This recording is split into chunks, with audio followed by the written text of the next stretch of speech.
Hello everyone, I am Rehana F. Onayan, the leader of the Group 6.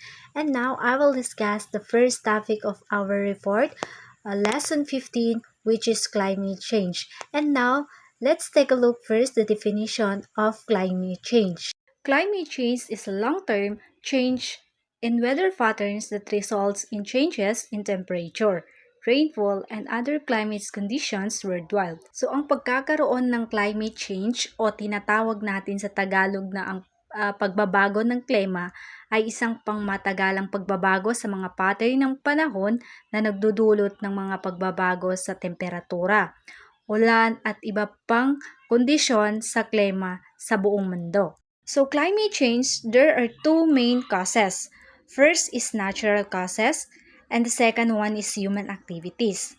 So now, let me explain the first causes, which is natural causes. Natural causes, the word's climate is always changing over long periods due to the natural processes.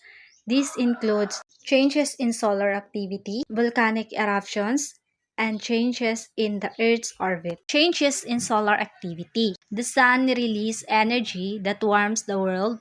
Changes in solar activity can affect the amount of energy the Earth receives, leading to the climate change. So, ang pagbabago sa mga activity ng araw, ang araw daw ay naglalabas ng energy na nagpapainit sa mundo. So, ang mga pagbabago sa mga aktibidad ng araw ay maaaring makakaapekto sa dami ng energy na natatanggap ng mundo na maaaring magdulot ng mga pagbabago ng klima. So, next is volcanic eruptions. Volcanic eruptions release gases and ash into the atmosphere, which can affect the amount of sunlight reaching the Earth's surface. So, ang pagputok ng mga bulkan ay isang natural na pangyayari, kung saan ang mainit na mga magma at tinatawag nating abo at gas mula sa ilalim ng lupa ay lumalabas ito sa ibabaw ng lupa. So, tulad na Mount Pinatubo dito sa Pilipinas noong 1991. So, ito ay isa sa pinakamalaking pagputok ng bulkan sa ika-20 siglo. So, noong pumutok ito ay naglabas ng malaking halaga ng ash at gas na nagdulot ng paglamig sa pandaigdigang temperatura. So, the last is changes in the Earth orbit. The Earth's orbit around the Sun is not perfect and changes over time. So, these changes can affect the amounts of sunlight the Earth receives, leading to climate changes. So, ang pagbabago sa orbit ng mundo ay isang natural proseso na nagaganap sa loob ng milyong-milyong taon. Ang mga pagbabagong ito ay maaaring magdulot ng mga pagbabago sa klima ng mundo, tulad ng pagkakaroon ng taglamig at tag-init na panahon. And second is human activities. So, human activities, it means ito yung mga gawain ng tao na nagiging sanhi ng pagkakaroon ng climate change. However, scientists agree that the primary cause of current climate change is human activities. So, mga tao talaga yung dahilan kung bakit nagkakaroon ng climate change. These activities release greenhouse gases into atmosphere, causing lower temperature to rise. The main greenhouse gases from human activities are carbon dioxide, methane, and nitrous oxide. So, bakit nga ba nabanggit dito ang carbon dioxide? So, carbon dioxide ay pinakakaraniwang greenhouse gas na nagmumula sa pagsunog ng mga fossil fuel tulad ng carbon, langis, at iba pang natural gas. And the second is methane. So, methane is nagmumula ito sa pagsasaka ng hayop, pagmimina ng carbon, at pagpa-process ng iba pang natural gas. And the last one is nitrous oxide. So, ang nitrous oxide ay nagmumula ito sa paggamit ng pataba at pagsunog ng mga fossil fuel. So, effect of greenhouses. So, now, I explain what is the house gases. So, house gases act a blanket around the earth, trapping heat from the sun, increasing concentrations of greenhouse gases in the atmosphere cause global warming. Global warming has various effects on the world's climate, including rising sea levels, more frequent and intense storms, loss of biodiversity. So kapag sinasabi nating greenhouse gas, ay ito ay nagsisilbing isang kumot sa paligid ng mundo na nakakakulang sa init mula sa araw. Ang pagtaas ng concentration ng mga greenhouse gas sa atmosphere ay nagiging sanhi ng pag-init ng mundo na kilala ring bilang global warming. So ang global warming ay nagdudulot ng iba't ibang epekto sa klima ng mundo. Kabilang narito yung rising sea levels, so yung pagtaas ng antas ng dagat, or more frequent and intense storm.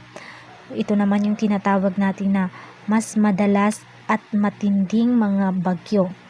So, and the last is loss of biodiversity. So, ito yung pagkawala ng biodiversity. So, ang biodiversity, ito ay ang pagbabago ng klima ay nagbabanta sa mga tirahan ng mga hayop at halaman na nagdudulot ng pagkawala ng biodiversity. So, yun yung greenhouse na sinasabi ko. And now, let's proceed how climate change plunders the planet. So, sinasabi dito, paano daw nilulubos ng pagbabago ang klima ang planeta. A warming earth disturbs weather, people, animals, and much more. We see climate change everywhere in weather patterns. Across Finland, throughout plant and animals habitats. So, ang pag-init ng mundo ay nakakagambala sa panahon at sa mga tao, sa hayop at marami pang iba na nakikita natin yung pagbabago ng ating klima kung saan nababago ang mga pattern ng panahon sa buong lupain at sa buong tirahan ng halaman at hayop. Nadudokumento ng mga sayentipiko ang epekto ng mga pagbabagong may kaugnay sa klima. Sa karamihan ay nagmumula sa global warming na dulot ng gawain ng mga tao na nakakaapekto sa pang-araw-araw na pamumuhay. Sa katunayan, noong 2015 hanggang 2018, ang 4 na pinakamainit na taon na naitala. So these are the 3 critical aspects of an increasingly warmer planet. First one, more heat alters ice, weather, and oceans. And the second, human life and prosperity suffer. And the third one is natural habitats become hostile. Number 1, more heat alters ice, weather, and oceans. So 19% of natural disasters are weather-related, the United Nations reports. So narito ang ilang halimbawa ng kung paano binago ng sobrang init ang mga kondisyon ng klima at mga pattern ng panahon, such as the cryosphere, the frozen water on the earth. So meaning to say, yung nagyayelo na tubig sa earth natin ay natutunaw nito. Dahil sa mas mainit na atmosphere ay nagiging sanhi ng mabilis na pagkatunaw ng snowpack, glacier at yelo sa dagat at sariwang tubig ng planeta. Ang pagkatunaw ng glacier at polar ice sheet ay nag-aambag sa hindi pa ganap na pagtaas ng antas ng dagat. And the second one is the ocean are getting hotter, expanding and becoming more acidic. So ang mga karagatan daw ay nagiging mas mainit, lumawak at nagiging mas acidic.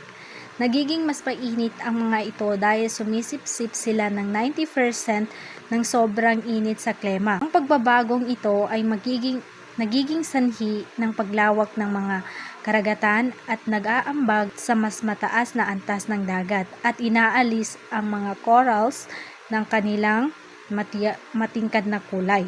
And the third one, meanwhile, nearly a third of carbon dioxide emissions end up the oceans. So sa kasalukuyan, halos 1/3 bahagi ng mga emisyon ng carbon dioxide ay napupunta sa mga karagatan na nagiging sanhi ng pagbabago sa chemistry ng tubig. na nagiging mas acidic. Dahil dito, ang dating neutral ng tubig ay halos 40%. Mas acidic na ngayon. And the fourth one, weather is getting more extreme. So, ang panahon ay nagiging mas extreme. Mas matindi ang mga heat waves at ang pagtaas ng evaporation ng tubig ay parang gasolina sa pagbuo ng bagyo na nagpapaalala sa mga extreme weather events tulad ng bagyo. Ang pagtaas ng antas ng dagat ay nagpapalakas ng pinsalang dulot ng storm surges sa mga lugar na natural na tuyo and kung saan ang mga tagtuyot at wildfire ay lumalakas. And now, let's proceed in number 2.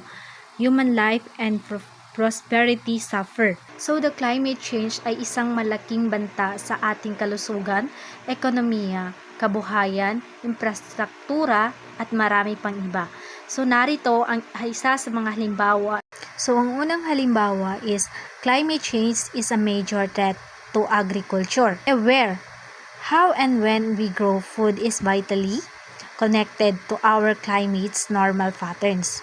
Worldwide farmers are struggling to keep up with shifting weather patterns and increasingly unpredictable water supply. So, ang climate change talaga ay nakakaapekto sa ating kakayahan magtanim ng pagkain. Mga pagbabago ng mga pattern ng panahon at supply ng tubig ay nagpapahirap sa mga magsasaka na magtanim ng mga pananim. Mga pananim ay mas madaling kapitan ng mga damo, sakit at peste na nagpababa sa ani. So, ang mga matinding kaganapan tulad ng pagbaha o kakulangan ng tubig ay maaaring makapinsala sa mga pananim natin.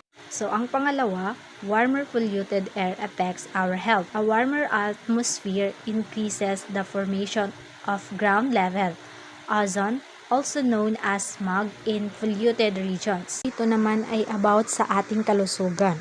So, ang mas mainit at maruming hangin ay nakakasama sa ating kalusugan dahil ang mas mainit na atmosphere ay nagdudulot ng pagtaas ng ozone sa lupa na nakakairita sa ating mga baga at nagiging sanhi rin ito ng pagkakaroon ng hika. So, ang usok naman mula sa mga sunog sa kagubatan ay nagpapaalala sa kalidad ng hangin. So, ang matinding init sa tag-init ay nagdudulot ng mas maraming pagkamatay dahil sa heat wave. So, ang mas mainit na tubig ay nagpapabilis sa paglaki ng mikrobyo na nagdudulot ng sakit na maaaring makontamina ang ating inuming tubig.